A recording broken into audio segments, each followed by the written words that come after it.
Hello friends, today we shall be talking about the art of Renaissance, which is module 2 of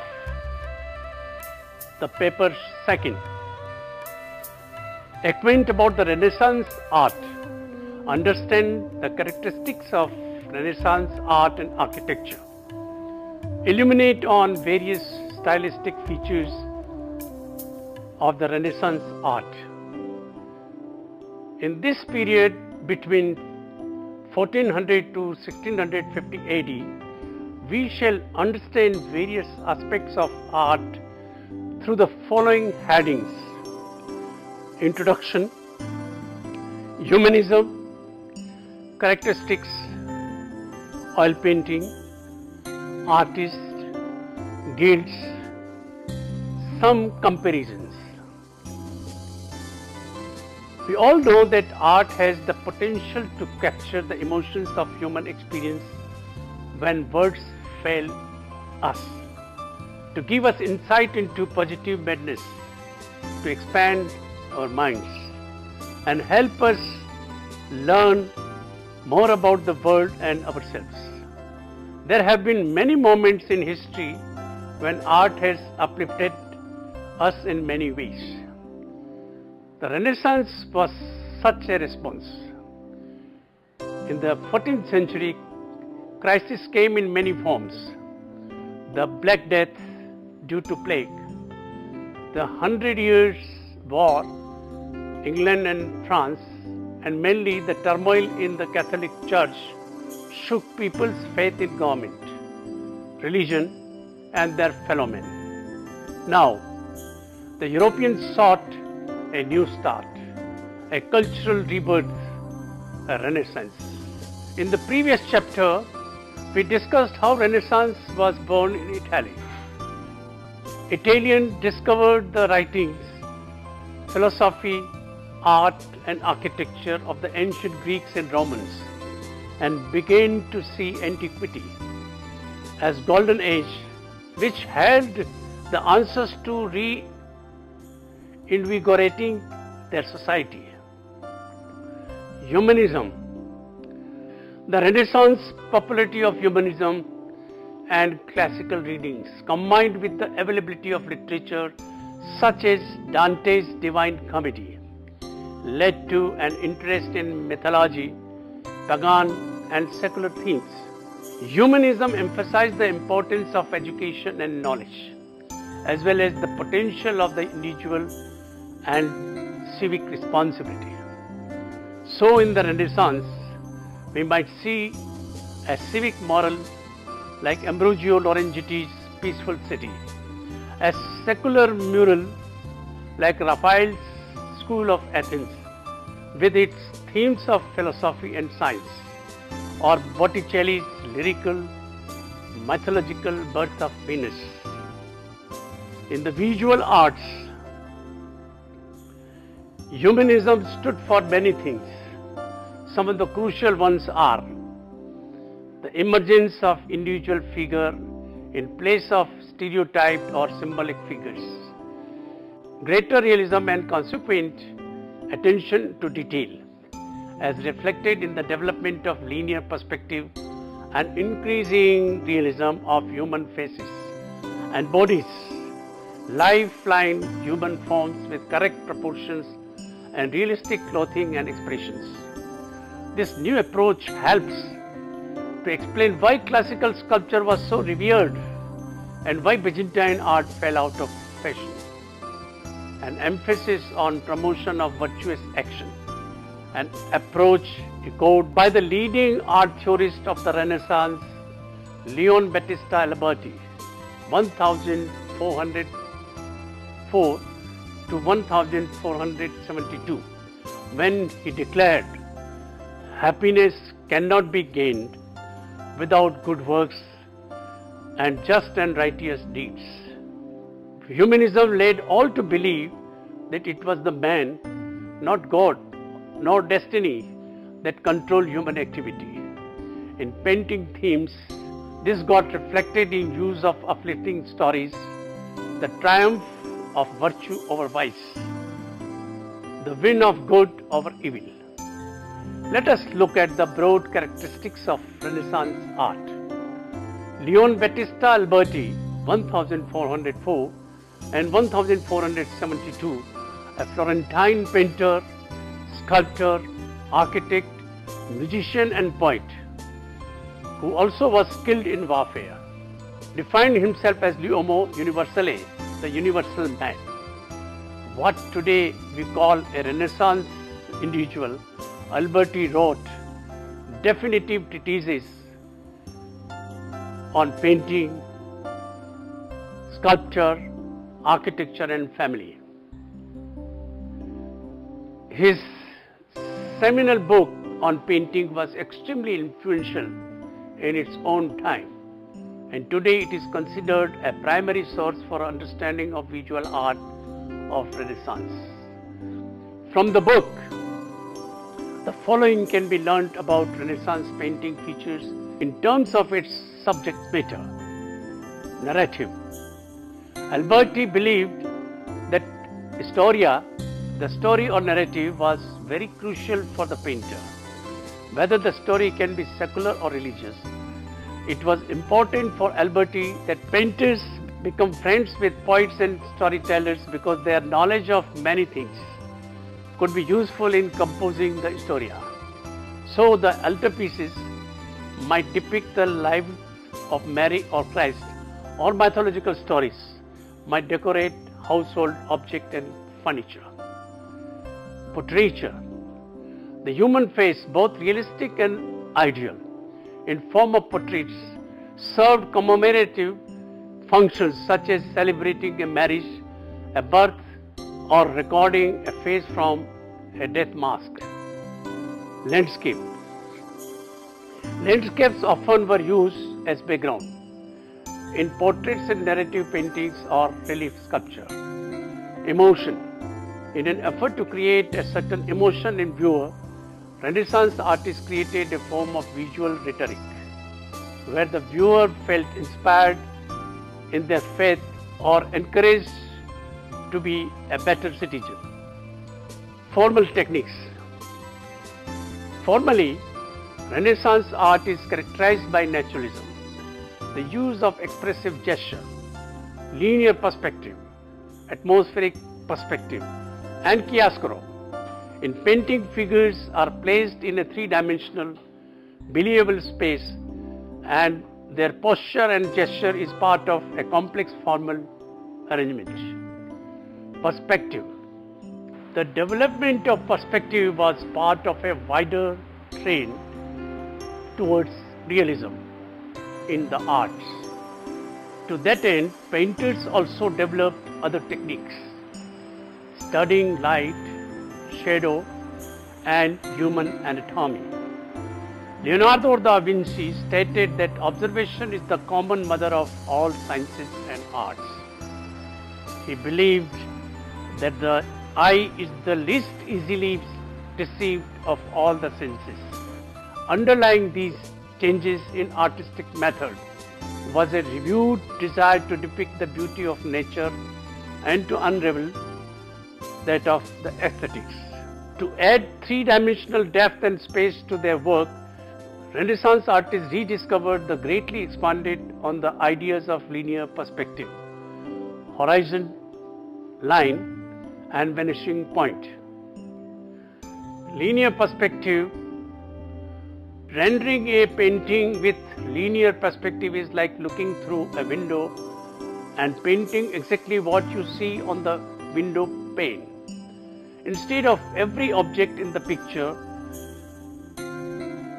being the same size, objects that were further away would be smaller, while those closer to you would be larger. Horizontal line. Horizontal line refers to the point in the distance where objects become so infinitely small that they have shrunken to the size of a line. Vanishing point. The vanishing point is the point at which parallel lines appear to converge far in the distance, often on the horizontal line. This is the effect you can see when standing on a railroad tracks and looking at the tracks recede into the distance. Shadows and light. Renaissance artists were interested in playing with light. They played with how light hits objects and creates shadows. The shadows and light could be used to draw the viewer's eye to a particular point in the painting. Realism and naturalism. Artists also sought to make objects, especially people, look more realistic. They studied human anatomy, measuring proportions and seeking the ideal human form. People looked solid, displayed real emotions, allowing the viewer to connect with what the depicted persons were thinking and feeling. Leonardo da Vinci's study of human anatomy was an excellent example of the same. Composition. Alberti writes, composition is that rule by which the parts of things fit together. Inspired by the classical ages, artists developed systems of composition based on harmonious proportions, applied measurable standards of symmetry, balance and harmony, using mathematical and geometrical ideas. For example, use of golden rectangle from Euclid, an ancient Greek mathematician, was revived. It was employed throughout the Renaissance in architecture, painting and sculpture. Materials. For the Renaissance artists, form and material were always taught together. It was important to think of frescoes, painting, sculptures, etc. as about material and technique as they were about form and subject. In sculpture, artists continued to work in traditional ways, but subtle changes were made as new materials were discovered. The softness of the red chalk, a new drawing medium, allowed for more spontaneity of expression. Printmaking techniques allowed many copies of an original artwork to be made. This challenged the uniqueness of an image. The most popular method of printmaking were woodcuts and engravings. The art of embossing metal was revived and used to create extraordinary dimensional decoration on suites of armor.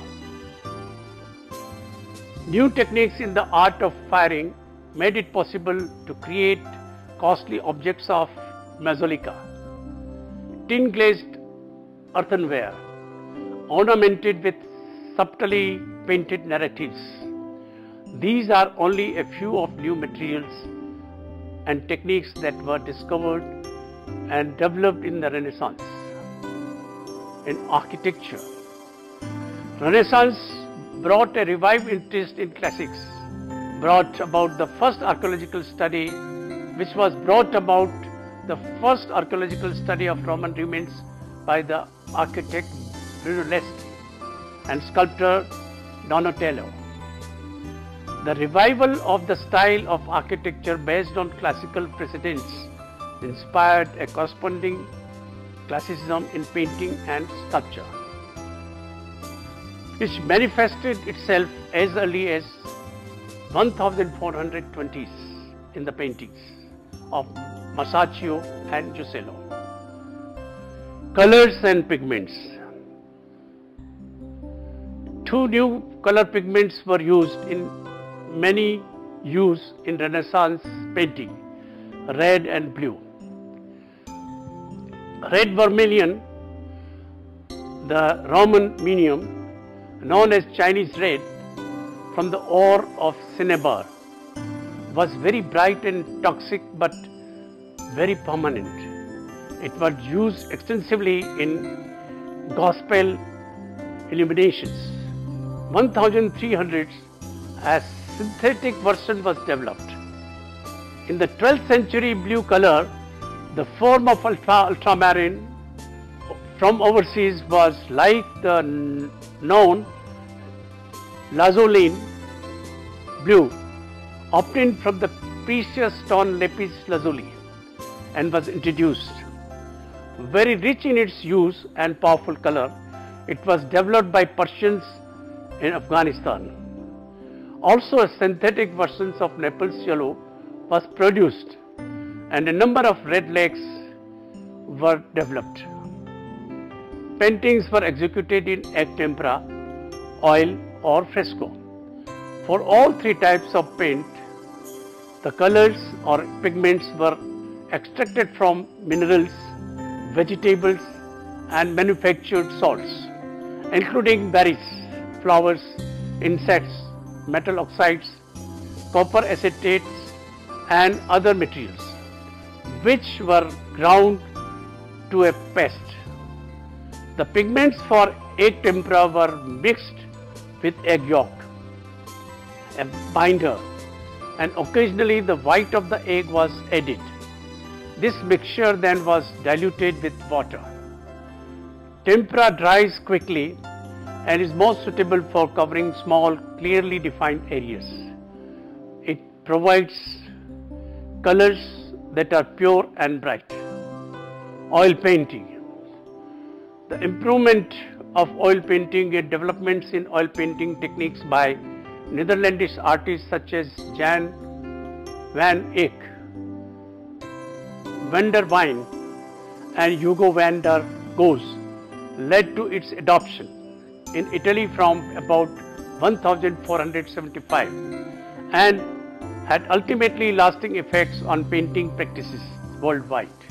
The serendipitous presence within the region of Florence in the early 15th century of the certain individuals of artistic genius, most notably Masaccio, Brunelleschi, Ghiberti, Piero della Francesca, Donatello and Michelozzo, formed an ethos out of which sprang the great masters of High Renaissance, as well as supporting and encouraging many lesser artists to achieve work of extraordinary quality.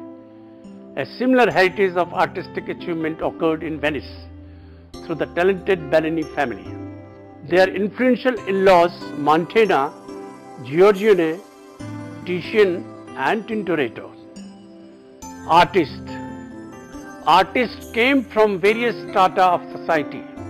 Raphael and Holbein were sons of painters, while Andrea del Sarto was the son of a tailor. Giotto was the son of a farmer, but Albus Durer's and Piero di Cosmino's fathers were goldsmiths. Michelangelo came from prosperous middle class. Filippo Nigroli was part of a large family of armors, each with specialty. And artist training began between ages of 7 and 15, when a child was apprenticed to a master artist for at least 5 years. The apprentice maintained the workshop, performed menial tasks such as sweeping the floor, while they learned practical skills like grinding the pigments that would be used in the paint, preparing the plaster coating for wood panels, gilding and punching decorative patterns on gilded halos and backgrounds. Apprentices also practiced drawing with master work like the drapery. Guilds. Each painter belonged to a guild, precursors to modern trade unions, either by trade or religion or raw material supplies. Guilds established and maintained standards of performance, and they might even be called on to settle disputes between artists and patrons. These guilds had religious affiliations, each one being under the protection of a patron saint, commissioned work of art to decorate their halls and chapels. Let us look at the portrayals of Mother Mary in their variants to get a clear understanding of how painting transformed during this time. These are First, Madonna and Child on a curved throne, 1200s in Byzantine style. Cimabue's Madonna enthroned, c. 1280 to 1219. Leonardo's Madonna of the Rocks, 1483. In figure 1, we see that in this wood panel painting from the Byzantine period, the bodies of Mary and Jesus are bodiless and hidden in drapery. The folds of the drapery are represented by gold leaf striations. Even where you would see knees, you have an accumulation of gold instead of light and shadow. The picture lacks the feeling of depth and space. Also, Jesus is portrayed as an infant but looks like a miniature adult. In figure 2, the gestures of Cimabue's figures are varied and angled to make a pleasing formal arrangement and to lead the eye to a Madonna and Child. But they are not naturalistic. There is the beginning of perspective in the work, but not is a sense that makes the space look real. Leonardo's Madonna, on the other hand, in figure 3, sits in a real looking landscape and appears in a natural looking posture, mid-gesture. The sense of depth is illusionistic. For example, in the foreshortening on her raised hand, there appears to be a single soft light source in Leonardo's painting with carefully rendered light and shadow. The Cimabue's work was a little shadowing on the faces, but primarily without illusionistic depth. Look at this painting now. It is Madonna del Cardellino by Raphael, 1506. Here, Mary has become much more realistically human. She has a real form, real limbs, a real expression on her face. Not only does she look natural, but she is placed in a natural setting. Jesus and John the Baptist look like real babies, not miniature adults. Raphael utilized perspective to give the painting depth. He also captured the Renaissance love of combining beauty and science, bringing back things like geometry from the ancient Greeks. Mary, Christ and John the Baptist form a pyramid. I leave you with some important names of Renaissance art. Thank you.